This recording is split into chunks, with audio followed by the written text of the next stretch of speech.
Hey guys, how's it going? And welcome to episode 3 of the Supercast. I'm here with two special guests. I'll introduce my lovely co-host first, which is Chris McKinney. Chris, say hello. Chris is a very popular streamer here on Twitch, has millions of views every day. No, he does though. Great Twitch streamer. He does the Brave Exodus mobile game, and I'll have him talk a little bit more about that in a second. But our big guest today, the one that you all are here to see, is Jim McMahan. Jim, say hello. Everyone's doing good, I hope. So Jim, we're just gonna jump right into your interview, so that way you can get out of here. I know you don't want to listen to two nerds talk about Dragon Ball for an hour, so we're gonna get you in here and talk about the stuff that's important. So Jim, what's your role at Ultra Reality Games?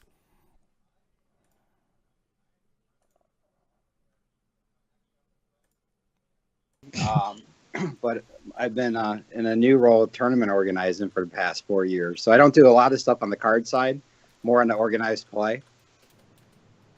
Oh, awesome. Awesome. Dusty, I'm going to interrupt you there. Yeah. Did you get the thing fixed? I got the audio. Yep. Cool. Go ahead. Yeah, the audio's fixed. I'm sorry, Jim. All right. Yeah. So, Jim, you said that you're the president of Ultra Reality Games? Yes. So what does that entail? What do you do with that? Everything. I work. I go to work every day. I don't do much on the card side. So right now my job's turned mostly to actually Dragon Ball Super takes up a lot of my time. Hey, that's good. Today I hadn't been at one of our franchise stores. I went out and spent the day there. So I'm involved in a little bit of everything. I don't do anything on the card side of business anymore. I can't tell you what's names of sets are, cards do, or anything like that. I just act like I know what I'm doing. So I'm pretty good at that. Good, awesome. Yeah, me too. That's how we get through these podcasts, man. I just act like I know what I'm doing. I don't. All right. And so, why don't you tell us a little bit about Ultra Reality Games in general? Like, I know before I got into Super, I knew nothing about Ultra Reality Games. I knew nothing about it, and as soon as I jumped in, and you guys picked up the game, I jumped in and started learning about your company, and I was blown away with all the stuff you guys do. And so, can you tell us a little bit about Ultra Reality Games? Yeah, we started in 2001. I would say our company is. We're a trading card company. We don't do much board games, just all trading cards. However, we became known for the Circuit Series over the last 4 years. So the Circuit Series started in September 2013 when we kind of broke away and did an independent Yu-Gi-Oh tournament to give out cash prizing for Yu-Gi-Oh. And we're just celebrate the 4-year birthday. And awesome! Happy birthday! Yeah, it's amazing how things have changed in those 4 years. I think we're up to 6 or 7 different games at the circuit now. So I tell everybody we specialize in all trading card games smaller than Magic the Gathering. So that's all of them, essentially. Yes. Awesome. Okay, and the last question I'm going to ask you before we get into the big thing is, what games does ARG support other than Dragon Ball Super? I know that's the big one we're talking about, but what's some other stuff going on at ARG? What other things that you guys are excited about?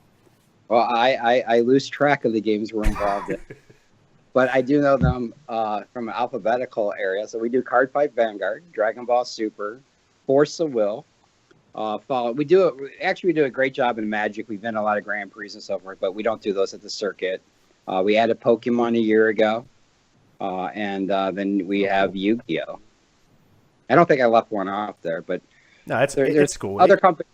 New games coming, some rumors of some games. One's called Megacorp, one's Final Fantasy. So maybe cool. You'll see some new games in 2018.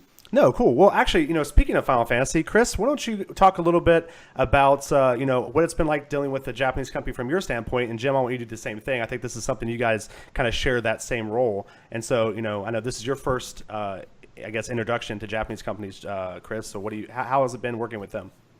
It's been, good for the most part. There's always the translation in between. The time difference is another huge factor. I mean, you send them an email, you don't get an answer until like 4 a.m, and then it's 12-hour shifts between who sends who emails, and then after that they have to translate and send back.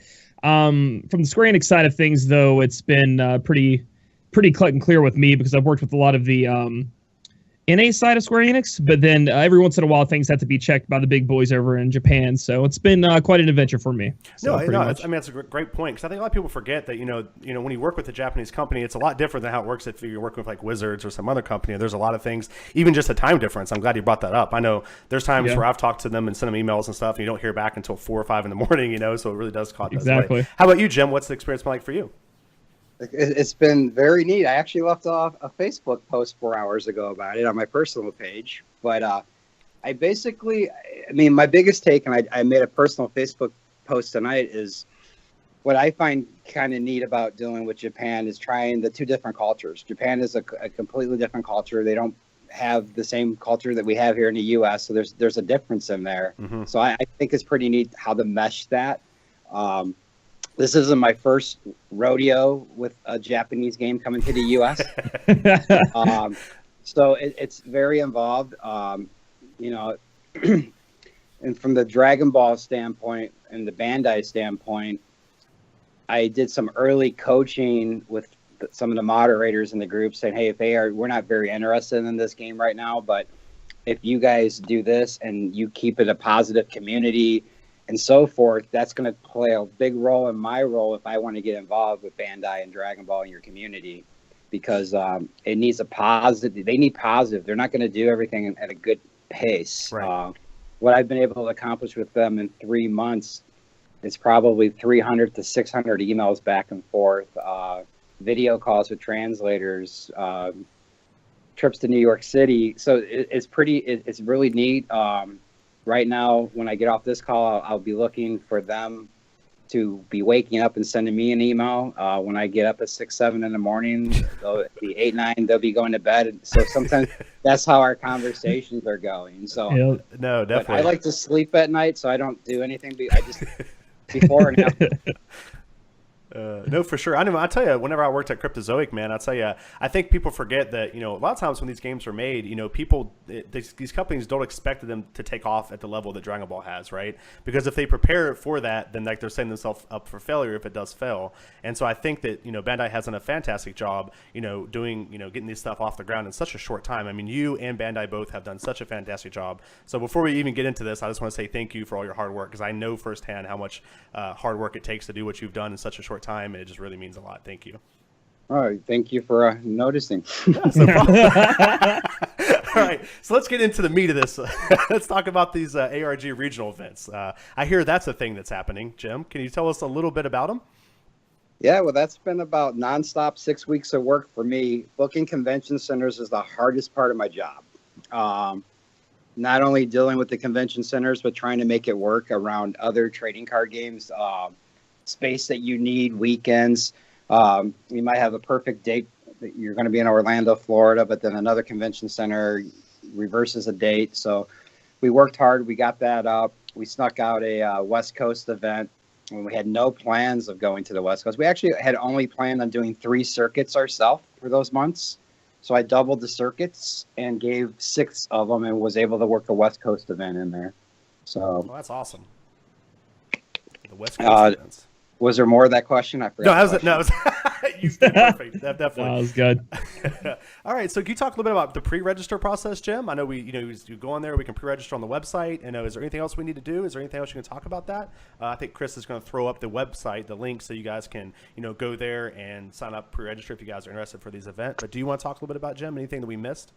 Yeah, pre-registration was literally my idea right off the bat. I knew immediately we do not know how these events are going to be supported.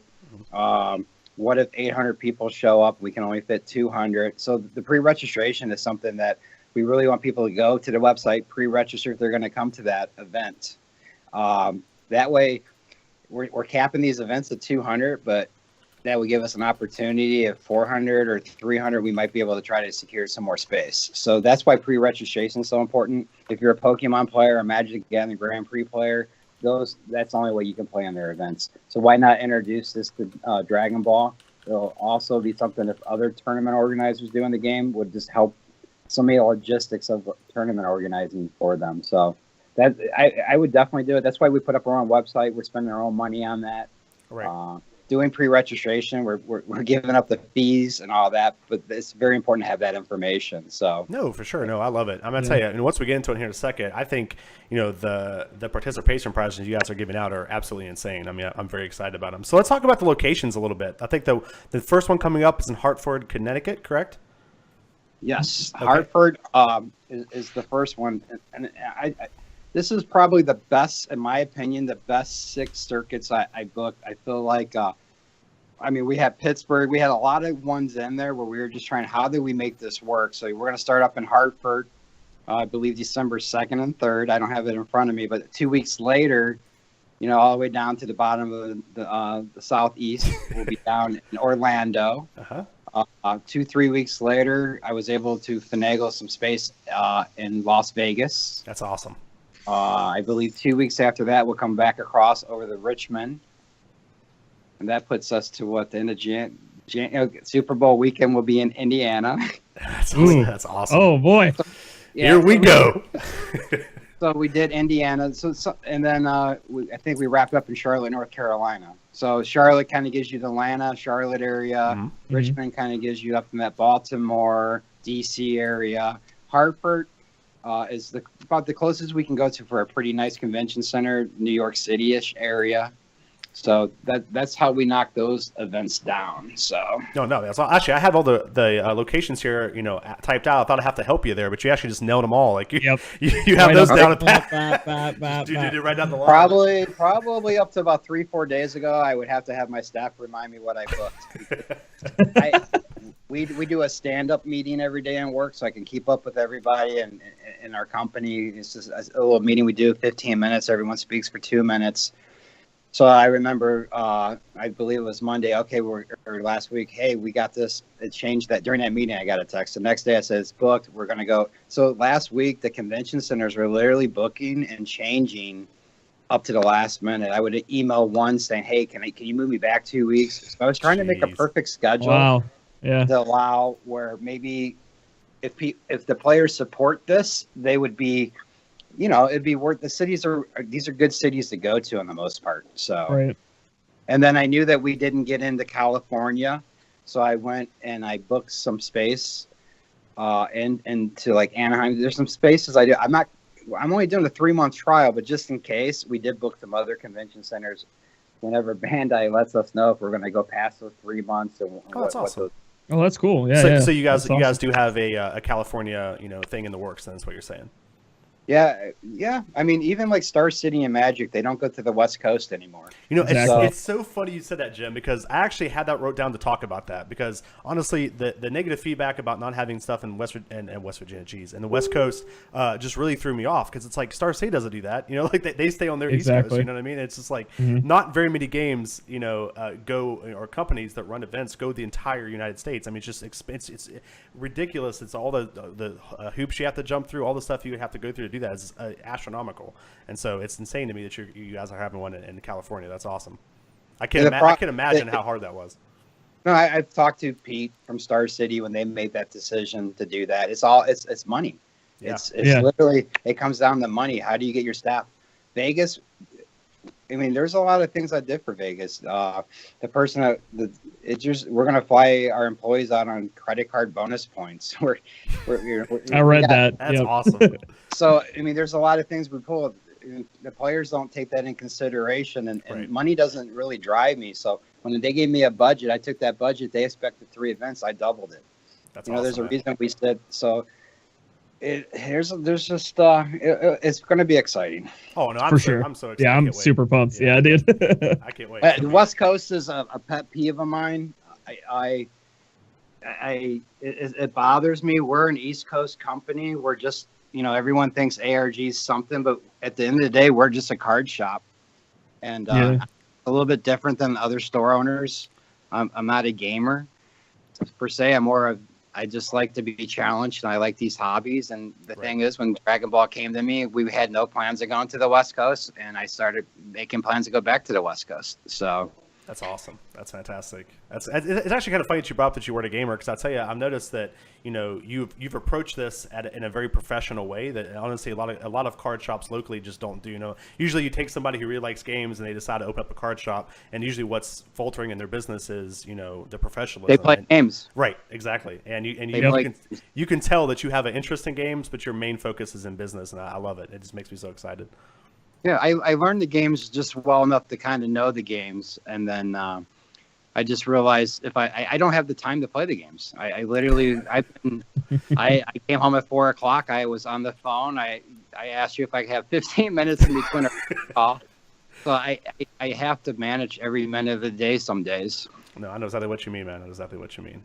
Yeah. All right, let's jump into these big events here. Let's talk a little bit about these entry prizes and essentially what people will be playing for. So first of all, the entry price and participation prizes. Entry price is $30, right, Jim? That's the pre-registration price.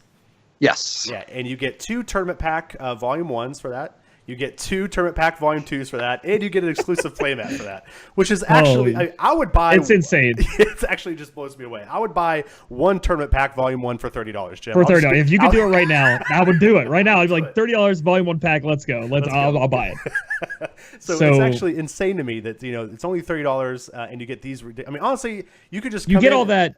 You get all that, yeah, and you get to play too. It's not like you just get in, trade this stuff, get out. Like you play the game. Also, in a tournament where you can win even more prizes. It's absurd. To me, it's absurd. When I read this, I just couldn't believe it. Yeah, I actually thought it was a typo. I had to check like 3 times. I asked everybody. I was like, "Are you sure this is what it is?" No, I have about 400 emails. There's a lot that the public does not know, and something I have not posted, but people close to me know, is when Bandai gave me their original pricing.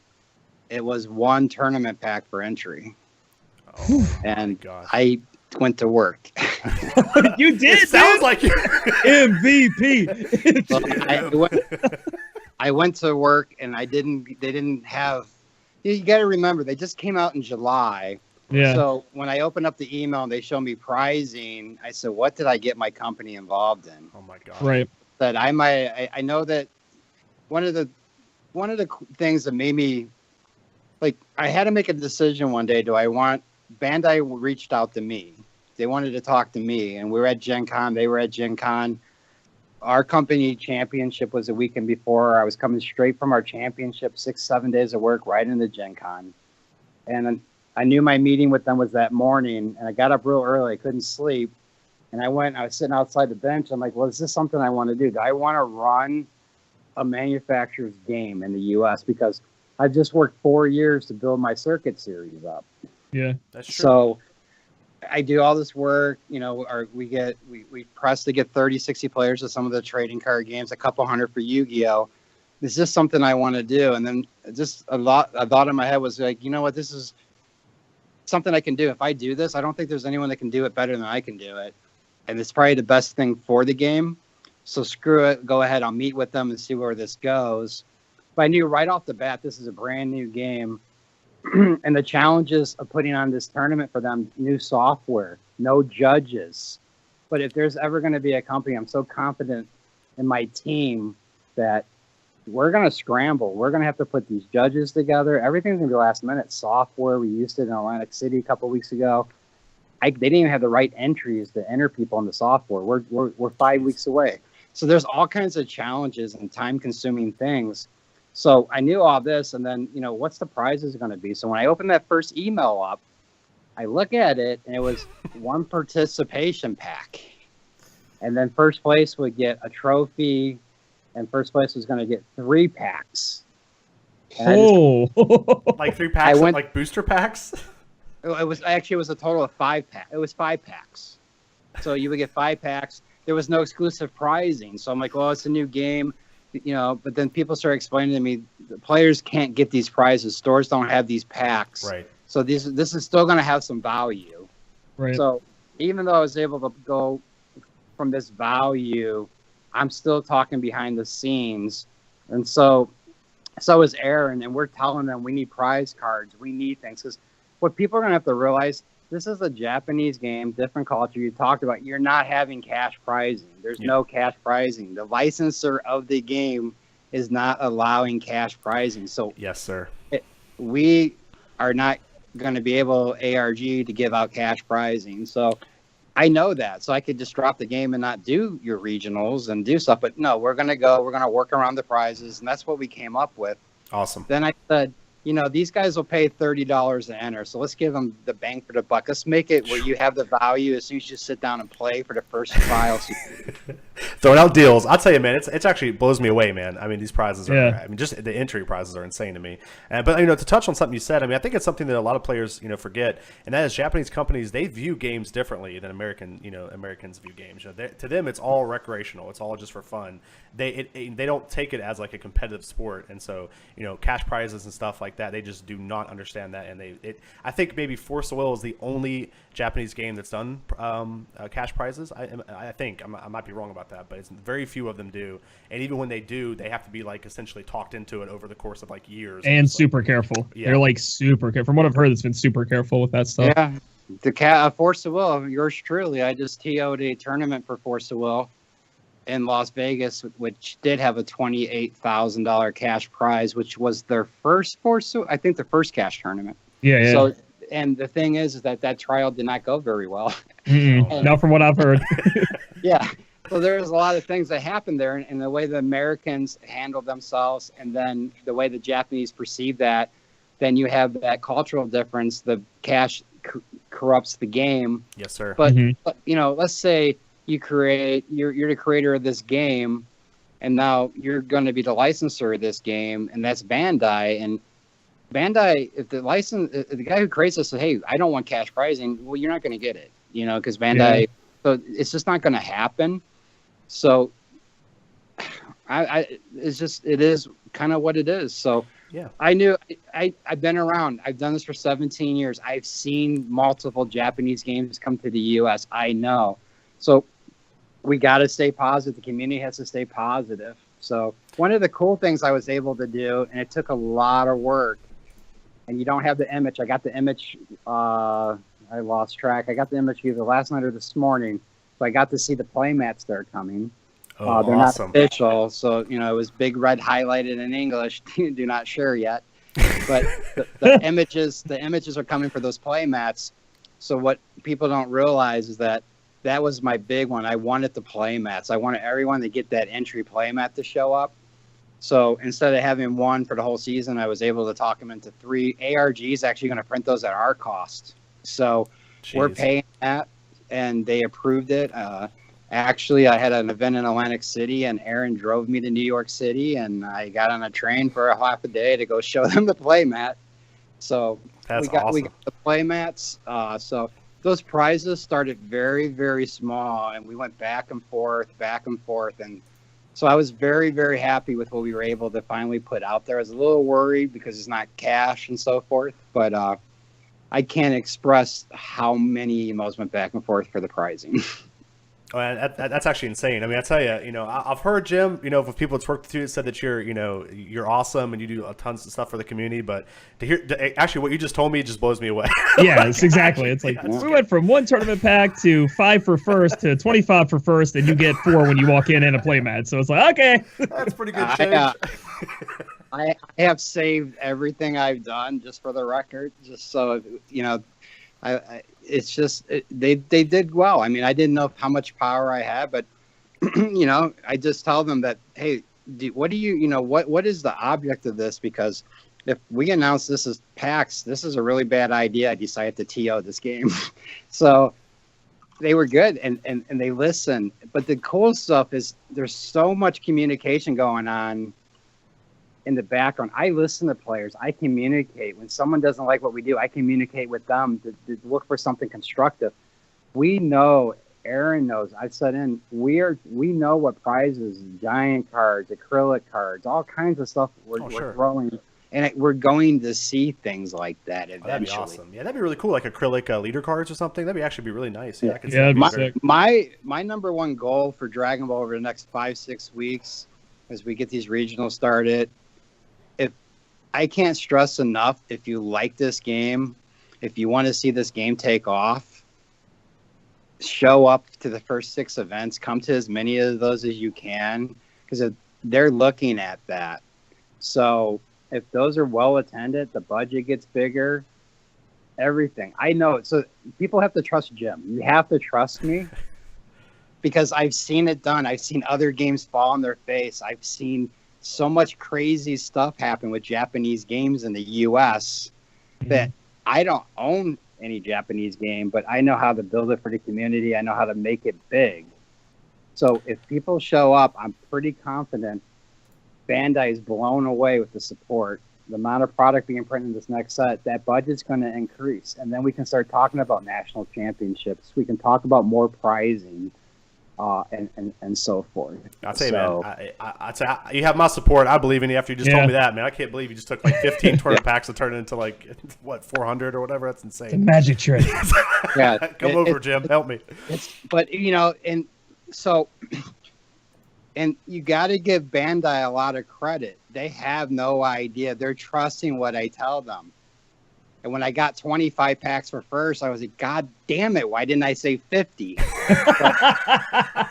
and then, because I don't know, I have no idea what these packs are worth. Right. I'm so busy, I don't know. Yeah. I walked down, I said, well, guys, look, we gone from 5 packs to 25 packs, and my employees and team members were like, that's phenomenal. I go, what are you talking about? Yeah, a dude. box of cards. They're like, no, Jim, you don't understand. These packs are like $20 a piece. Oh, yeah. Easy. I went, oh, all right. I feel a little bit better now. Yeah, that's awesome. That's awesome. Yep. Yeah, so speaking But of I was packs. trying so hard for that play mat because I think the play mat really gives you, I know how popular they've been in the past when we did Panini game, the Panini DBZ. Right. Mhm. And when you see the Dragon Ball guys out, you see a lot of those Panini mats that we put out. So I just felt that was a very important thing to do. So Yeah, that's awesome, though. I mean, thank you so much for doing that. So speaking of packs, let's get into this these prizes here. So first place gets 25 Tournament Pack Volume 2, which is just absolutely absurd to me. You get 4 gold stamped card sets. So these card sets, guys, are the zero-cost combo cards, and there's one of each. So there's one for every caller, and those are stamped with winner on it, and you get a play set.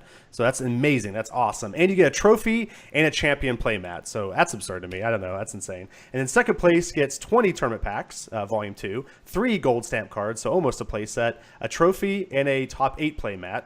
Third place gets 15 tournament packs, Volume 2, 2 gold stamp 4 card sets, a trophy, and a top 8 playmat. Fourth place to 8th get 10 tournament packs, 1 gold stamp 4 card set, top 8 playmat. And then 9th through 32nd get what is it? How many promo packs? 3 tournament packs for Volume 2, and then 1 gold stamp card and 4 card set and 1 4 card sets. You know that the prizes are good. Where if I read them out, I run out of breath halfway through. Talking and it goes all the way down to 32nd place, which is insane. Amazing. Yeah, and honestly, just the gold stamp card packs for 32nd place is insane. I mean, I would expect that to be just only like a top 8 only. That's what I thought. And then they're going to be very valuable and they're going to be very sought after because those cards are going to be played in almost every deck in their color, respectively to their leaders. Exactly. So I mean, those are cards that, as long as they're in standard or whatever, you'll use 4 of those in your deck, and so that be able to have ones that have winner stamped in them. I mean, honestly, to me, that's worth going to at least 4 of these events and doing a really good job getting up to the top 32nd and getting a set of these cards because they are awesome and they're going to be worth a lot of money too. I mean, honestly, they're going to sell very well. Exactly. Oh yeah. Yeah, and on top of the prizes, what's cool is we were able to read the feedback, make it a best out of 3, a 2-day top cut event. So you come back on Sunday, and then we'll run our branded Dragon Ball tournament on Sunday too, which will have prize credit for Dragon Ball products. Right. We don't have prize support, so we don't have the packs and so forth, but it'll be like a side event, probably like $20, and be between $500 and $1,000 credit in Dragon Ball prize credit. So it'll be a whole weekend. Awesome. I just went back and forth with them saying we need side events, and they said they weren't ready for side events. And I'm like, well, we got to do something. So they said, well, Jim, we'll give you some demo decks for prizes. I go, no, you can't give me demo decks for side events. So I said, that's okay. I said, maybe that's fine. But, when your players get done and they go X3 and they're done, they're walking around, the other games will have side events. And then 6 hours later, I got a new play mat for side events. So, yeah. So just let me, trust me. Yeah. It only took me 6 hours. I said no side event prize. So there'll be side events now. We'll have another play mat. I don't know if that's going to be ready for Hartford, but I'm trying to get that ready for Hartford. So if you do scrub out a little early, there'll be some other things to do at these events. But it'll be a 2-day event, so you can stay on Sunday and play in the Circuit Series event. Yeah, that's good for Dusty because, Oh, here we go. scrubbing out. Yeah, right. Hey, I like to judge. That's what Dusty wants to do. Okay, so here we go. Let's talk about one more thing that I've had a lot of people ask me about, and that's actually a good segue, Chris. Is I'm interested in judging. I know a lot of other people are interested in judging. It's a very important part of the game. And so, can you talk a little bit about how ARG is going to handle the judging going into the tournaments? Yeah, when I was asked to run the large events, they told me they're 100-player events. So I said, well, we need to double that. So I've doubled everything, to be honest with you. So we've doubled the 100 cap to 200 cap. So as far as I know, I have not gone back to them. I think I'm only getting 6 judges for an event, but I'm going to try to see if we can increase that if the pre-registers go over. Mm-hmm.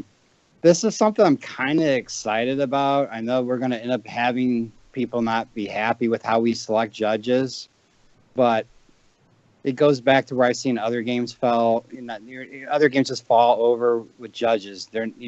I was talking we're getting ready to sponsor some Magic players. So I was talking to the Magic. We're going to make what a lot of people don't know is we're working on a marketplace at the same time I'm working on Dragon Ball. So we're working on the biggest thing I've ever done in business where we're trying to have our own TCG player. So it's something we're working on. I've been flying around the country. We're getting ready to announce the marketplace, the Dragon Ball.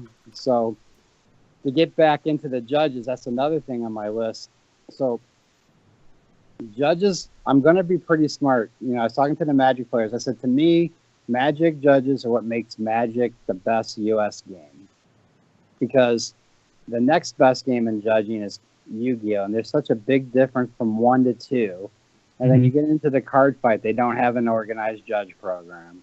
Panini had a pretty good program. Pokemon, Pokemon, you got a lot of good professors. You got husbands and wives, and it's a different type of judge program, Sure. and so forth. So we put out a little application before I knew I could be. And the question is, do you have any previous experience? So because we've done this for so long, I know what I'm looking for. And if you're listening to this, we're looking for experience. We got 100 applications the first night.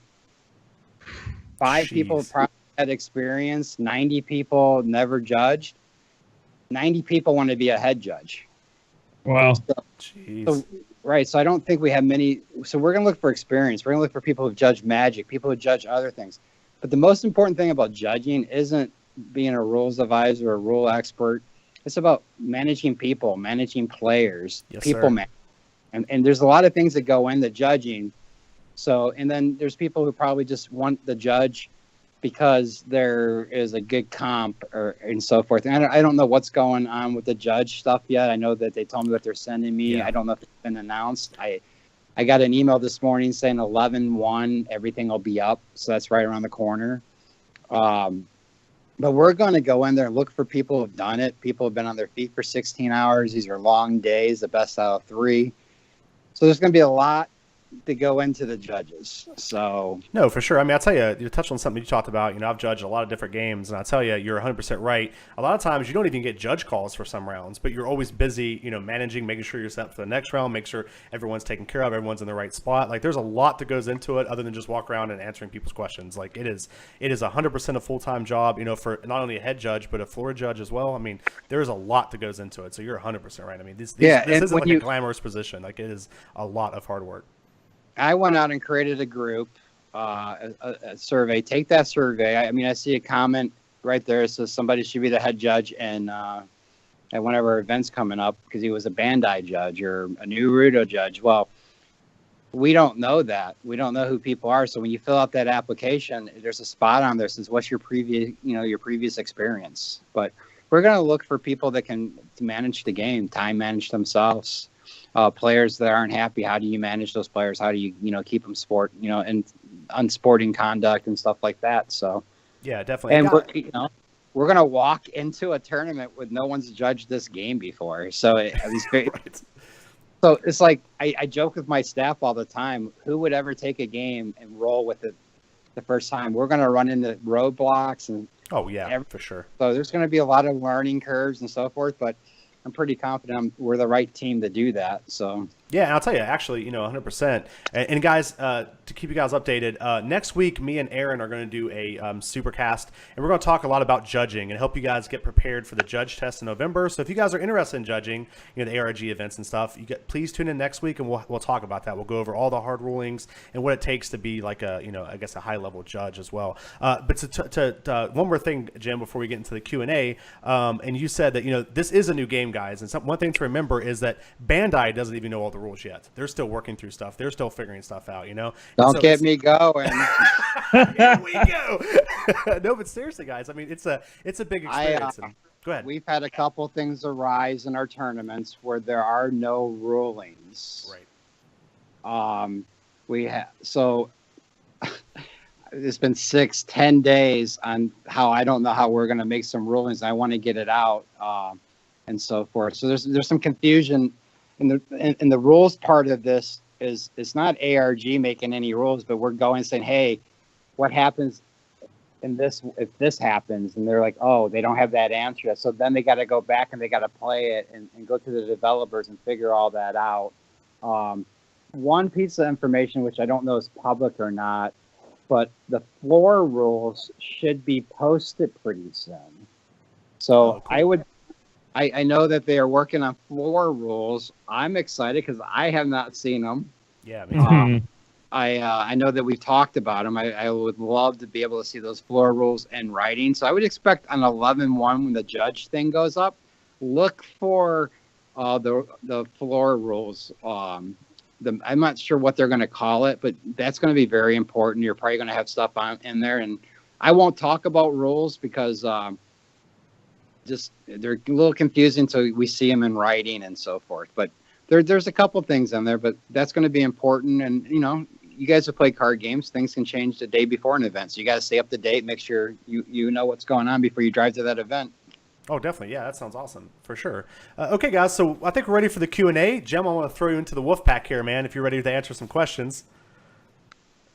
I'm absolutely ready. Number one, how come the West Coast didn't get two? Yeah, that's number 1 through 10. Why? Yeah. So let's talk about the first question I'll ask because people are starting to type out some questions and stuff. But I actually want to ask you a question too, and that is what's been your biggest challenge so far, Jim, whenever you've going into this first regional in Connecticut.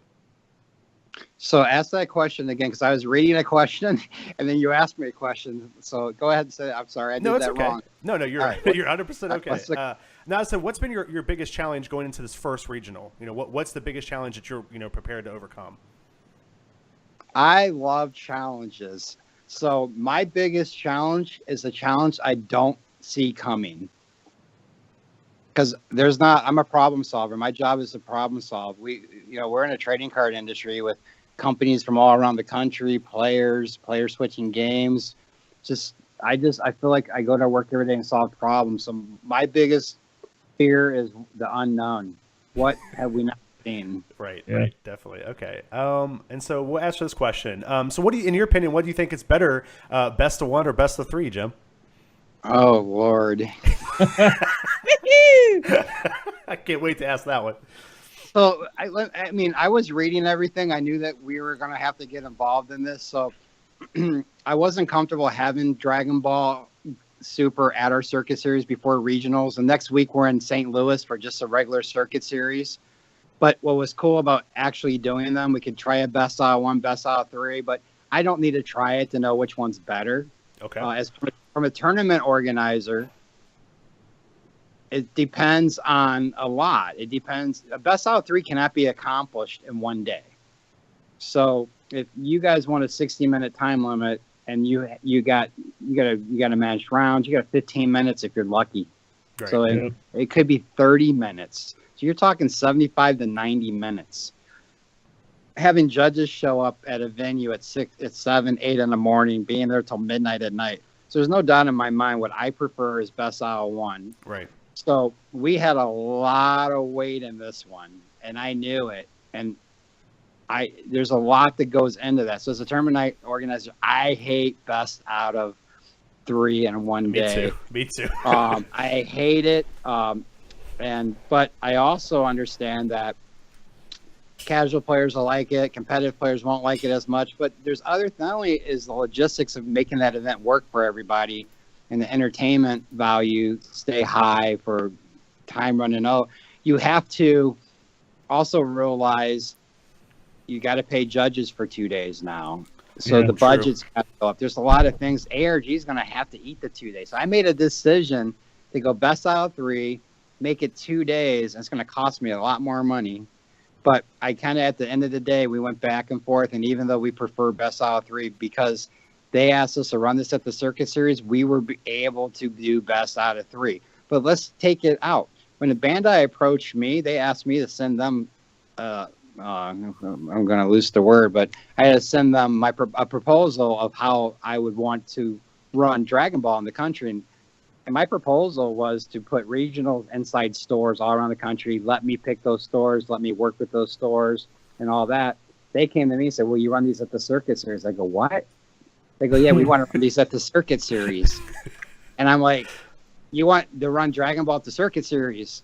Yes, we want to run large tournaments at the Circuit Series. So that's why we went from 3 to 6. Like, I was shocked that they wanted to do this. My whole idea was, we'll run these regionals. I'll schedule them. We'll do one in Texas one day, one in California next week, New York.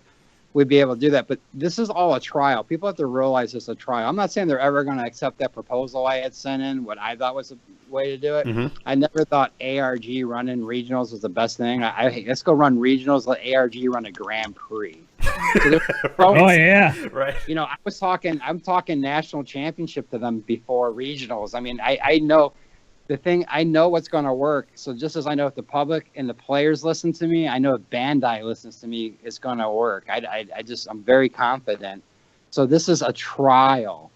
So I don't know what's going to happen past that. I don't know if ARG will be the ones doing it. It'll just be another, we'll get together and figure it out. But best out of 1, best out of 3 is probably one of the biggest decisions we had to make. We knew it was big.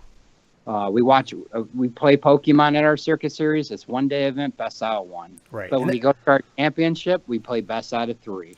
Yeah, I'll tell you, it's funny that you said that because, that has been a big discussion in the community. And honestly, I say no matter which one you prefer, you should always support the community, right? You should always support the tournament guys. So if you would prefer it to be best of 1, then that's fine. Go support these best of 3 events. Like he said, it's a trial run. Show Bandai that this is a game we want to play and then just bring it up. Be like, you know what? I really would have preferred if this is best of 1 and maybe next time they'll be best of 1, right? Because I think, if you guys are traveling to a store or a venue and somebody else is the TO and they got to pay that double rent, there's just too many negatives there that you have to take into consideration. No, I completely agree. Okay, next question says, hey Jim, are you still looking for affiliates on the West Coast to bring ARG events to the West Coast? I've been looking since I started the Circuit Series. So I've had people message us and email me since we announced this just a couple days ago. So yeah, we're looking for tournament organizers. We're not looking for a store. I think this is going to sound so bad. We're not looking for a store that runs a tournament right now inside their store. We're not looking for a store who doesn't leave their state or their region. We're a tournament organizer that specializes in being able to go to multiple states. Yeah. Right. And I know it takes some grief. I don't have to go to the West Coast. I don't have to go anywhere. This is what we decide to do that.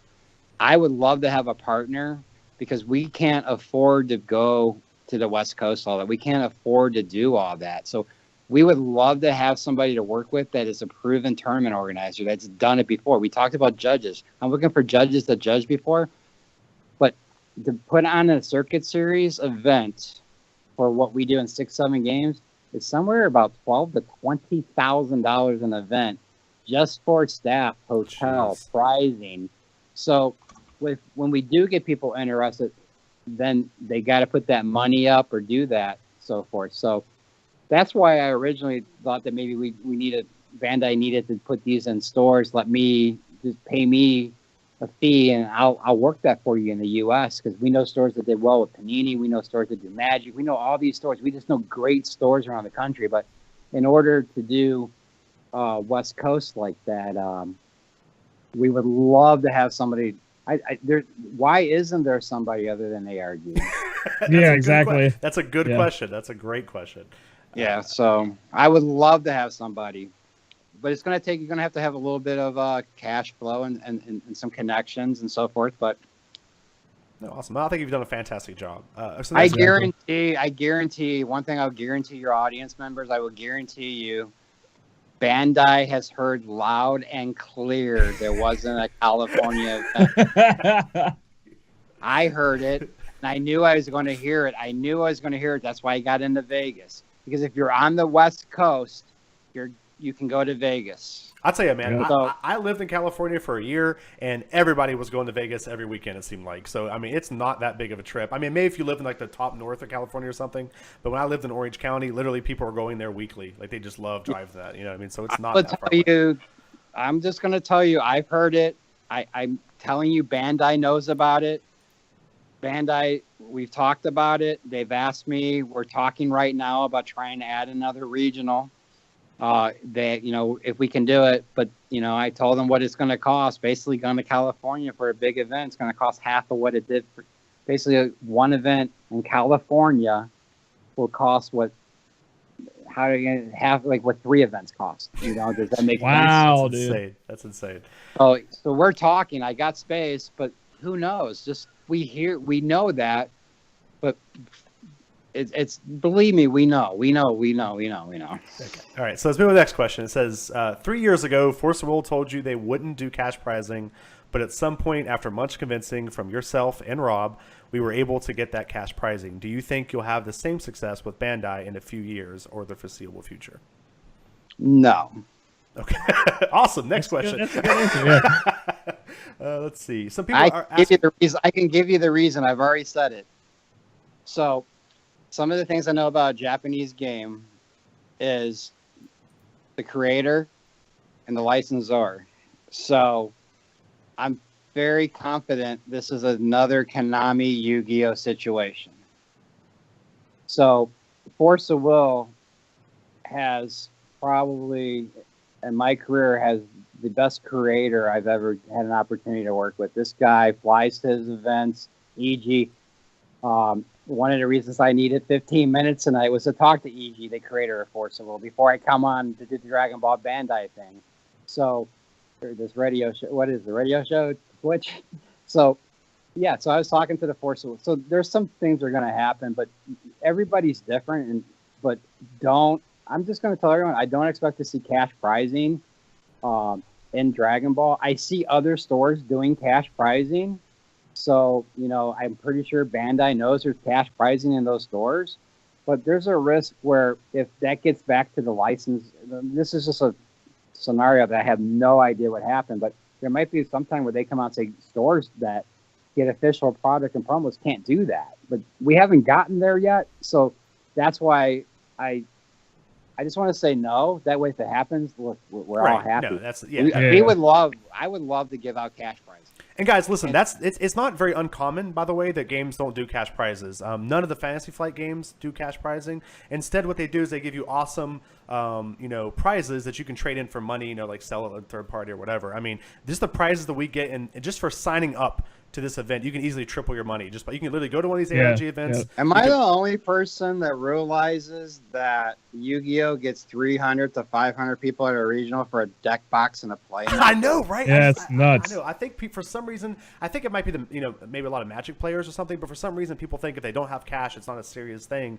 That's absolutely not true. Like I said, very little games do that. And honestly, guys, cash prizing can actually cause more problems for a game than it solves it. So it can bring in the wrong crowd. It can bring in, a lot of weird, problems, with transactions and stuff. I mean, it's not necessarily the holy grail of gaming at all. And that comes from somebody who's done professional gaming for 12 years. So, and let me tell you another inside situation. This is what's really kind of funny. The reason the Circuit Series started was because Konami would not allow cash prizing. Right. So ARG threw away hundreds of thousands of dollars. It was the biggest decision I made in my career to leave Konami to start this independent series called the Circuit Series. We left because we didn't understand, why can't we give out cash prizing? This is what the community, we listen to the players as just a store. So the Circuit Series started on us giving out cash prizing. So here we are since then, and if we don't other companies don't want cash prizing. We don't do cash prizing. Right. So it's a very conflicted interest out there. But there are probably employees at Bandai, employees at Konami. I know for a fact there are that wish that they could give out cash too. So it's not Right. employees of those companies. It's not ARG, but you just have to live. I took some heat a while ago. I don't think you should be playing this game for cash. I think you should be playing this game because you got jobs. You get out. You're with your friends on the weekend. It's entertainment. And these kids have played Yu-Gi-Oh since 2002 at 12 years old. They're 24, 26 years old. This is the community I come from. People are going to weddings. It's a hobby.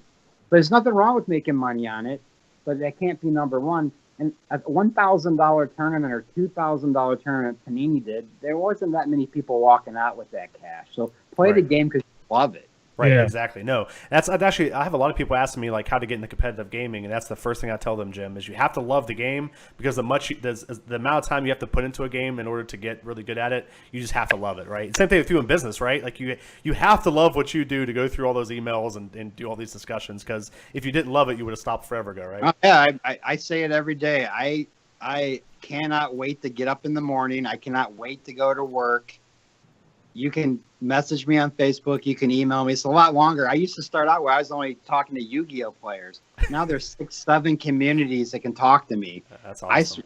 I don't know any other store owner that will return. People don't like what I have to say, but they're going to get an answer. And I'd rather give them the answer they don't want to hear because it's customer service, and that's how I built my company, being the number one customer service person in my company. I'm very direct. So, but, it's just the way it is. Yeah, I mean, I tell you, I don't have pride. I go to work for pride. That's it. No, for sure. I mean, I tell you, I've worked with you for a very short amount of time, Jim, and you've been fantastic. I mean, out of all the communities I've been a part of and I've worked with and worked for and stuff, you've been a fantastic person to talk to. Guys, I'm just gonna let you, Jim, if you want to say any final words. I know we've ran a little bit over, so I want to get you out of here so you can go get some rest, man. You got those Japanese emails to answer here in a couple hours, so I want to get you out of here. I can look right now. Let me see if I got one. I do not, but I haven't replied to one this morning, so I'll go do that. But I don't have much to say. I mean, trust me as much as you can for the Dragon Ball Super game. I mean, I believe, working with a number of games right now, we know what's right. Unfortunately, I don't have the power to change things quickly. So, give it a shot. If you come to Hartford, expect to have a really good time. For and sure. expect to have a hiccup or two. So, and then we build it. They'll hear you if something's wrong. Do it professionally. Say it professionally. Contact them. So I'm very aware of things right now going on behind the scenes because they're listening to me. They're listening to the public, and so forth. And I tell them all the time, if we announce something and you change your mind, we'll go back and we'll announce, hey, this rule's changed, but it's changing because they've listened to people. So Yeah. That's true. That's a good point. But everyone, if you want this game, come to the events. So because I really, to be honest with you, what one of my fears is right now, we're only talking about 6 regionals. Everyone's worried about the West Coast.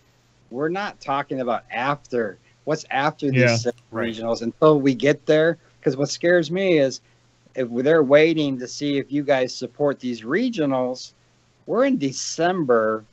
We're in January. How am I supposed to pull out my ass March and April? So that's why I don't even know if they're going to come to me. I don't even know if I'm going to accept it. But I'm already thinking, even though they haven't approached me for those months. But they did approach me originally asking us to run through June or July, but they came back with a 3-month trial.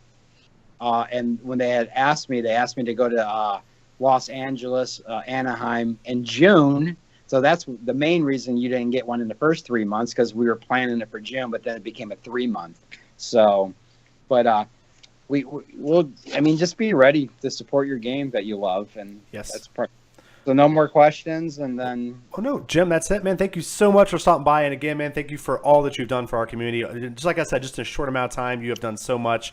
And we wouldn't be in this spot if it wasn't for you. So thank you so much. And guys, let you guys know, me and Jim have discussed, I think he's going to come back one a little bit closer before the first the one in Connecticut, just to go over the rules again and make sure that if anything's changed, we'll update you guys as well. So if you guys have any more questions, just write them down, keep them for next time, because he will be back in probably 3 weeks or so. So Jim, absolutely. Definitely. Right. big question and answer back then. So yeah, definitely, yeah, because who knows what will change, right, as far as rules and stuff go. So we'll definitely be here ready to go. So Jim, again, thank you so much for being here. Thank you for taking the time out of your time off, by the way, to come in here and talk to us, these two nerds, about Dragon Ball. So thank you so much, man. I appreciate really it. All right, it was nice talking to you guys. Thanks for having me. You too, Jim. Anytime. See you, Jim. Thanks.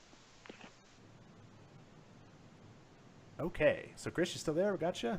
I'm here. I think. Adjust your picture just a little bit here. You look great, looking sexy. Oh no, now you're huge now. Oh my gosh. Okay, all right. So guys, we're gonna cut this next part really short. I didn't expect to be talking to Jim for as long as we did. It was a fantastic guy. Thank him again for being on. It was actually an awesome experience. I always love talking to people in the industry like that too, and you get to understand a lot of things that you don't, might not understand, not being in the industry itself. So that's really cool. But what we're going to talk about next, we're going to go into set 2 just a little bit here, guys. Now that all the spoilers are out, we're going to talk a little bit about what we're excited about. And then we're going to have a small little discussion about something me and Chris has been talking about, and then we're going to get out of here. So if you guys have questions, there was one question I saw that didn't pertain to Jim, but is an awesome question asked since we have Chris on here, and you guys were asking me, what software I use to YouTube and what software I use to stream. And so, like I said, Chris is an awesome streamer and a fantastic YouTuber. He has over 22,000 subscribers. I mean, he is awesome. And so you picked the perfect time to ask that question. Person that I don't remember your name. So again, we'll go over that at the very end of the thing. So Chris, going into set 2, man, what are you the most excited about? I want to play Vegito. And I want to try out all these new Goku and Vegetas together. I want to try out the new Secret Rare.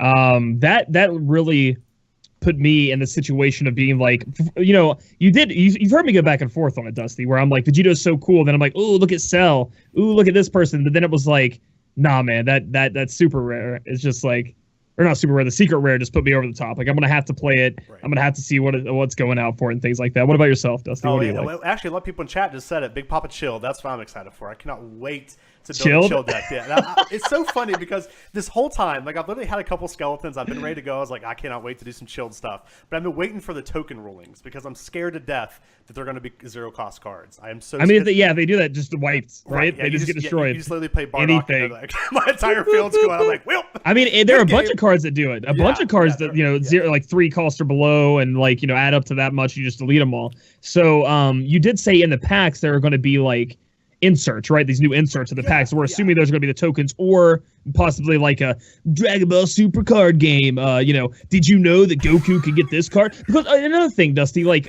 going back onto that, I mean, this could be on the card fact. Like that Kind Son Goku can get any Goku in the deck when Vegito, right? Right, yeah. So Kind Son saying Goku says, look at the top 7, pick a blue Goku and put it in your hand, but Vegito makes them all blue, so you can literally get any Goku, which is extremely awesome. So it really depends on, honestly, how the tokens are. And then today the token rules came out.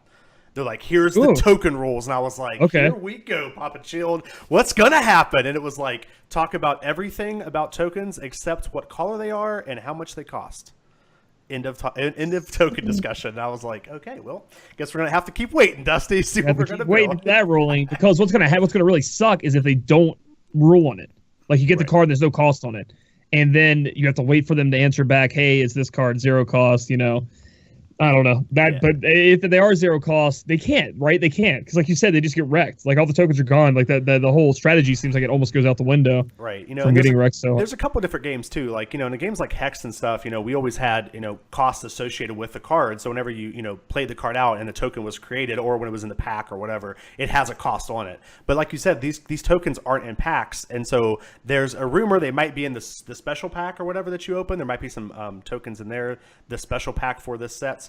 There's a little bit of rumor about that, but honestly, it really depends on their cost, and honestly, their color too, because those Gotenks Ghost tokens, which are 15,000 attackers, and then the Gotenks card can give them double strike. If they're red, then you can play the promo Goku, and all of a sudden they're 20,000 attack. It's just going to be insane. Super Saiyan 3 coming down. It's so good, right? So that's been a huge thing with me. I love Papa Chilled. I want to play him, or just build like a Gotenks type deck, and I don't know yet. I'm still in limbo. They won't give me an answer. They won't break up with me.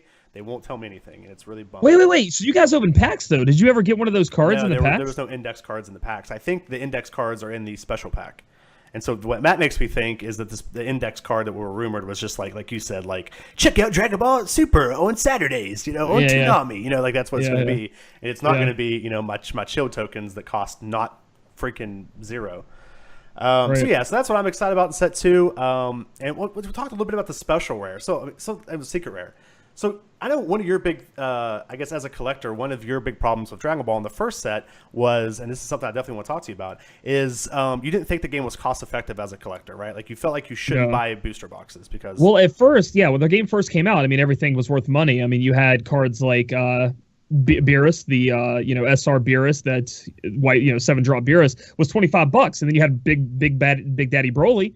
$25-$30, and then now they're down to like $12-$10 a pop. You see the promos going down even so now. So as a person trying to buy into the game, it's super easy, but as a collector who's already bought into the game, it is a collectible card game, the prices just aren't there. I mean, the value's not there. So eventually you buy the cards, they all go down in value. So essentially it stops you from even being excited to open cards.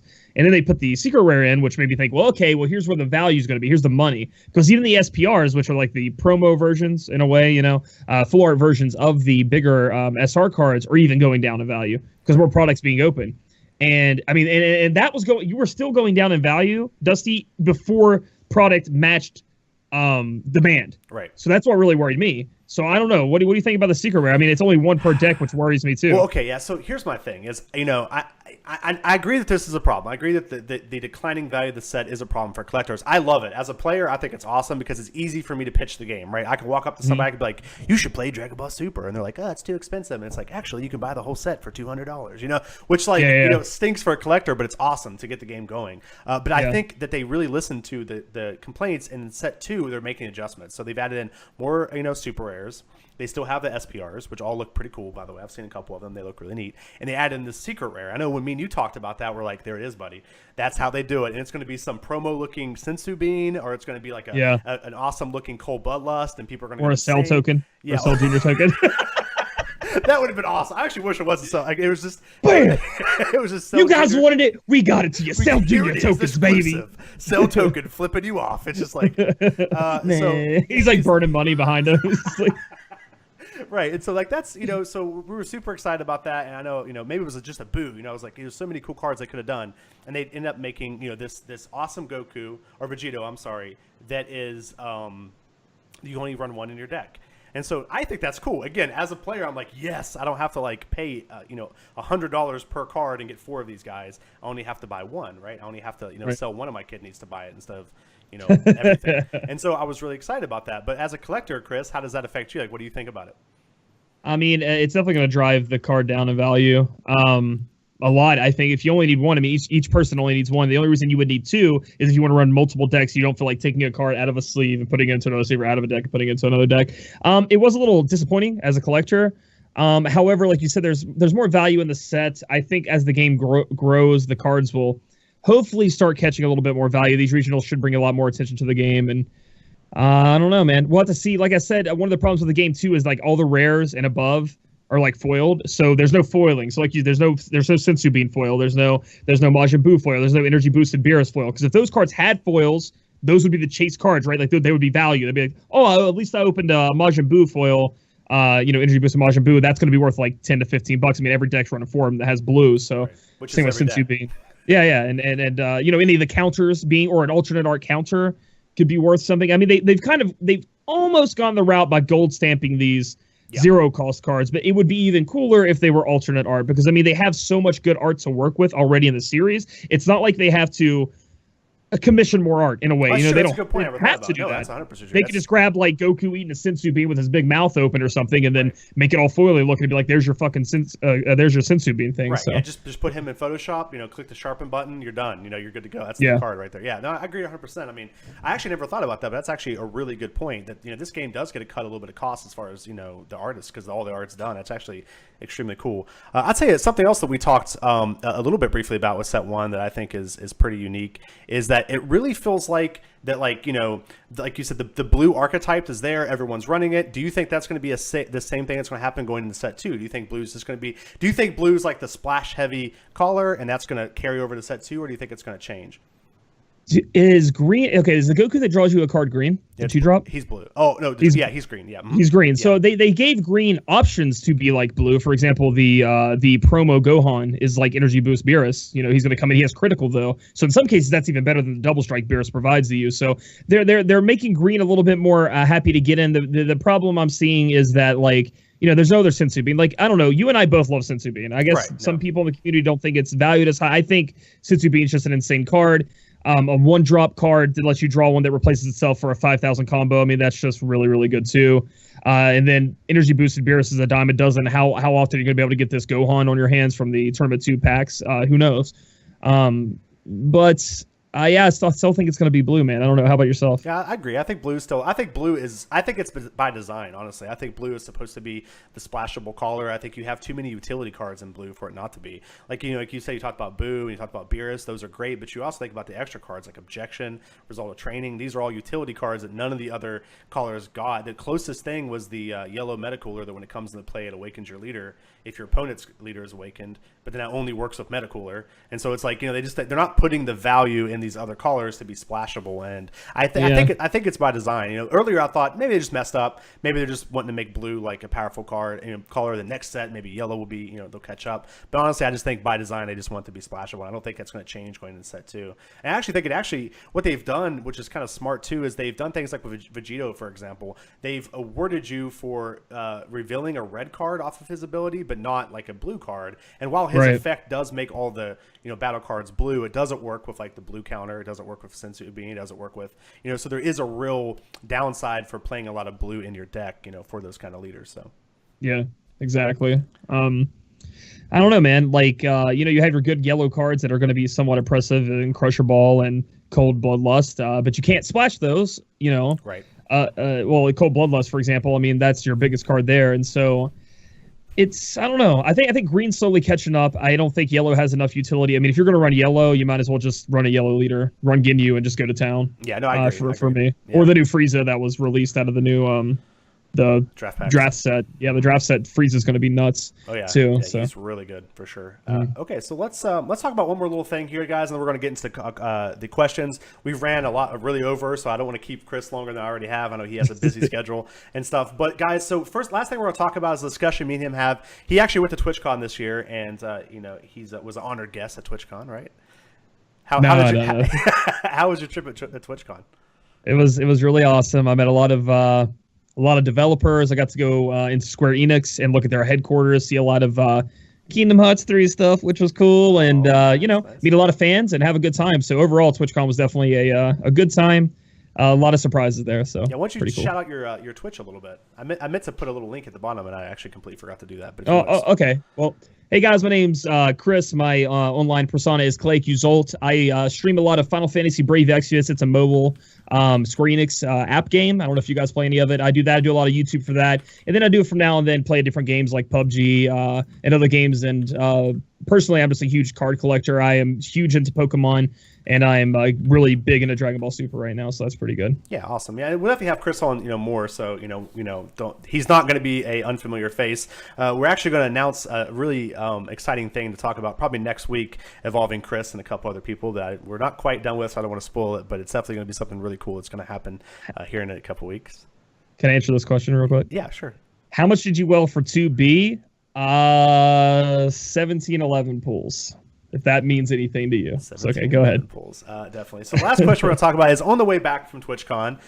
You know, me and him had a big discussion in the car talking about essentially some theories. And one of the big theories we talked about was playing around cards, right? Like, you know, that's something that we always talk about in Magic. It's something that, you know, I think really makes a player a good player is once you start you know, learning how to play around stuff. Once you start learning what your opponent can do and how you can stop it from happening. Once you start predicting cards that's in your opponent's hand, that's what makes you the next level player. And so one thing we talked about, there's two things I want to talk about. Number one was Mecha Frieza, and Chris was telling me how much he liked Mecha Frieza, and I was like, that card's trash. I don't like that card. He sucks. Like you just play around him. It's easy. All you have to do is just attack with one of your guys. You don't attack with both of your guys. You don't get blown out by, you know, Mecha Frieza. So what was your response to this? Like, let's talk a little bit about this. My response to this was a little bit, you know, I was flabbergasted by your response, to be honest. I was like, there is no not playing around it. Like it's so much value for just even killing one dude. Like, okay, it's a 4-drop where, okay, yeah, you do get rid of a card, but you blow up at least one of their cards. So there you go. And then you have a 4-drop who has dual attack, which is stronger than double strike. And then he also gets double strike. So there's no playing around it. So let's say you don't even attack with anybody. You're just like, haha, your turn. And they just start killing you. And they play Beerus and kill your dude anyway. Or they just wait for you. Or you play your card. You're like, I'm not going to attack with this thing, the Crusher Ball, Frieza. So the problem I'm seeing and I'm worried about a little bit is that it's hard to play around these cards because there's nothing really to play around. The counter aspect of this game is counter attacks, and then yellow has some counters. But other than that, there's no stack.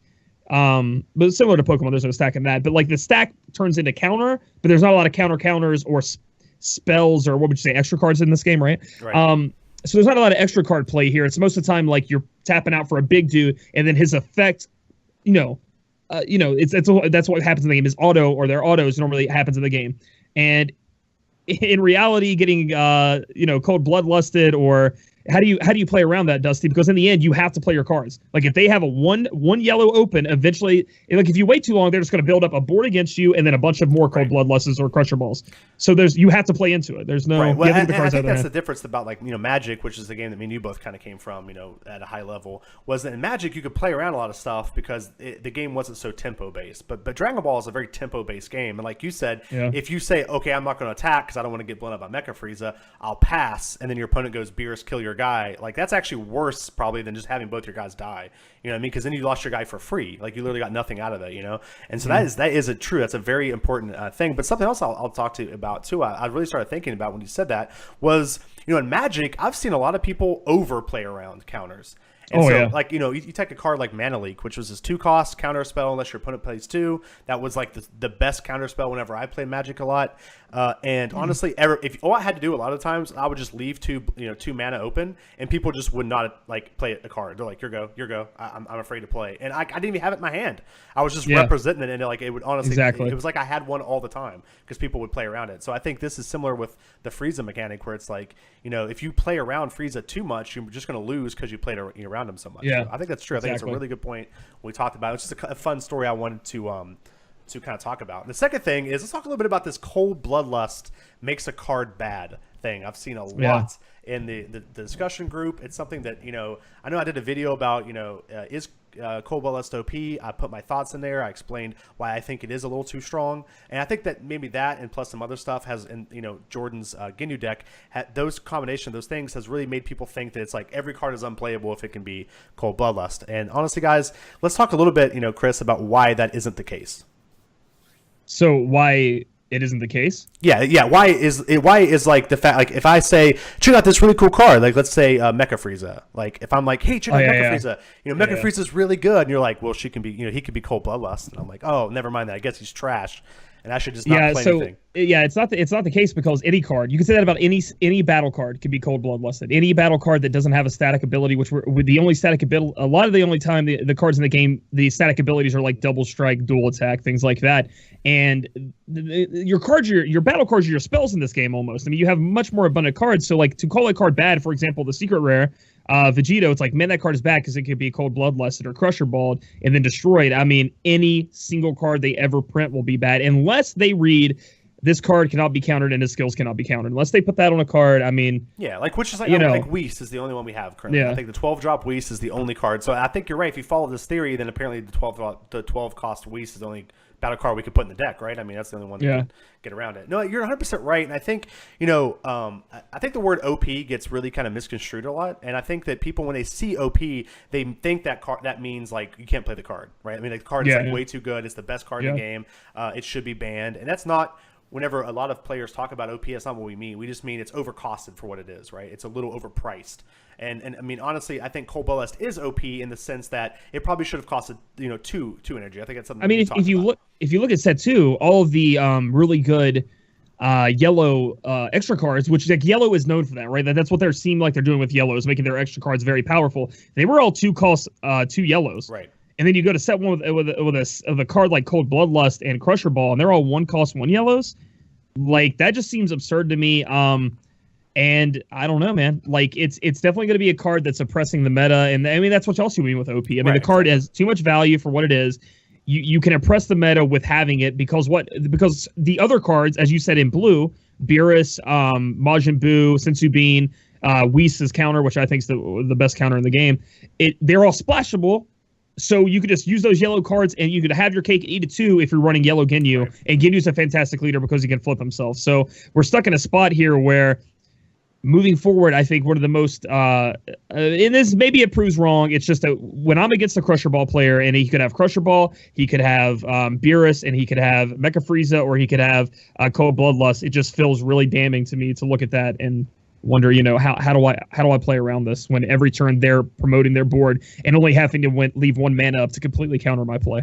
Right, exactly. And like you said, it's one of those things where, starting out, in a set, especially for set one, I think a lot of these effects, the designers aren't sure how powerful they're going to be, right? I mean, a lot of times you'll design a card. I know, you've helped me design stuff, and, I've seen designers and stuff. You're like, let's try this out. Let's see what it's like in testing. And honestly, I think they thought, Cold Bloodlust was going to be used in a mono yellow deck. I honestly think that's how it was designed to be, because it had the limitations to be in a Frieza deck or a Frieza's Army, deck. And honestly, being in a 3-color deck, I don't think was ever designed to that card, and it does put it a little over the top. And I think if it was 2 for 2 yellow, then it wouldn't be as splashable, and I think you wouldn't have the current problem we do now.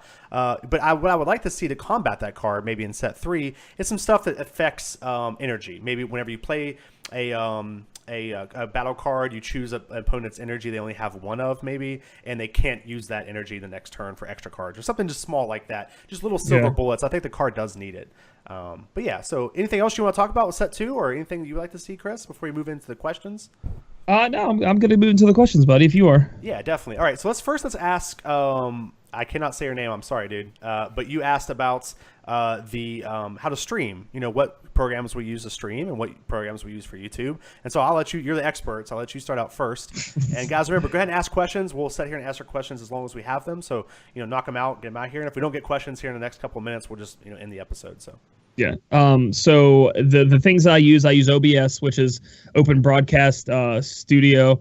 I use a studio version of that, Open Broadcast Service, streaming service, and use that for my streaming. I also use that for my recording. If I'm doing any recording, I use that to capture myself. Any games I'm playing, any background I want. As you guys can see, I have a green screen back here. I can also get rid of that and do that. And then I use Sony Vegas to edit my videos. However, after watching Dusty, he uses Adobe Premiere is what it's called. Yeah, it's Premiere Plus or Premiere Pro. Premiere Plus, yeah. So Adobe provides you a software, a subscription base. You can pay monthly to be able to use all of their things like that, whereas Sony Vegas is a lump sum of cash to take it in. So after seeing what Dusty's working with that, I like that a lot. I think a lot of content creators use that too. Yeah, no, like Chris said, I use OBS as well. I used to use XSplit until essentially it was. I don't think it's as supported as it used to be, and also I think they charge you for it now, which they didn't before. And so I moved on to OBS about a year or two ago, and I loved it. I mean, I'm like you, I love OBS. It's awesome. Yeah. But if you don't want to use OBS for some reason, XSplit is another thing. I don't really like it very much. Now, like Chris, I use Photoshop for all my graphic editing. I use that,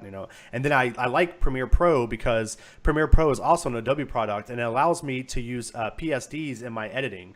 And so what that means is, like, if I have something like a text that pops up, so let's say like Top 5 Tuesday is a perfect example, where every Tuesday I do a video of the top 5. And so what I can do is I have this thing that comes up that shows me, it would be like, the top 5 streamers, and it's like number 5 is Chris McKinney, and it comes up. And like next week, if I want to do something else, I don't have to go and do that all again. I just edit that PSD file and change the name, and it will change automatically in the editing program. And so it lets me quickly put out more content once I build a template. So that's why I like OBS. I'm sorry, Premiere Plus or Premiere Pro. That's why I like using it a lot, because it works so well with Photoshop. So. Other than that, I just use a Logitech webcam to do most of my recording, and then I use this awesome mic that actually Chris let me have. He actually, let me borrow this and stuff. So this is actually Chris's mic. He actually knows more about this mic than I do because he's the one who got it. And so, I mean, that's it. That's all I do. Yeah, it's the beginner mic, USB Audio Technica. Yeah, so it's sick. I mean, it's awesome. I've actually had a lot of. It's good. On the. That's good. Yeah, I'm glad it's working for you. Yeah, thank you. Question here says, y'all gonna miss any regionals or hit them all? Personally, my schedule will be a little bit more locked up than Dusty's is, but I'm gonna try to go to everyone that Dusty tries to go to. Vegas seems a little bit, and actually Vegas seems less crazy to me than going to Orlando for me. Yeah, me too. I agree.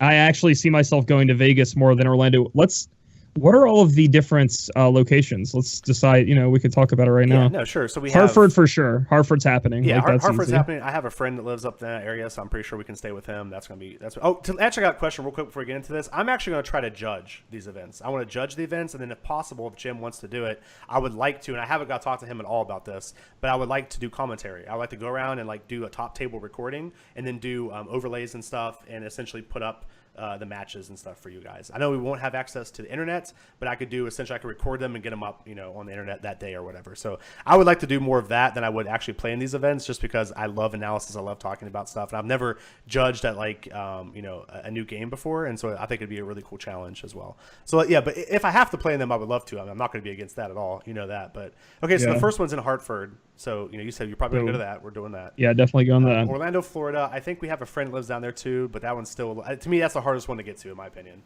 Yeah, it's probably the one I'm going to skip out on.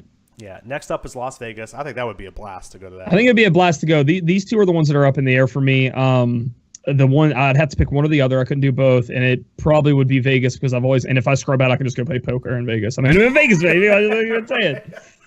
I know there's side events and stuff, guys, but I'm hitting the poker tables, baby. I get there. But and then next up is Richmond, Virginia, and the cool thing is these are spaced out pretty well. You don't have to worry about every other weekend going to one. And then we have Richmond, Virginia.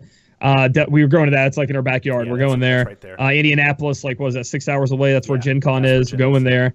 And then Charlotte, we can drive down there too. So I see us going to all of them except for Orlando and Las Vegas, and probably we're picking one of those. Yeah. That's what I think. What about you? I think it'd be a blast to take the girls to Vegas anyway. Just go up there and, like you said, if we scrub out of the event, just be like, give me that stamp card. I'm going. I'm going to go to the poker table. It's I'd say me and April, we actually went when we were there for our honeymoon, and we gambled, and I think we had $50 and we lost it in a minute.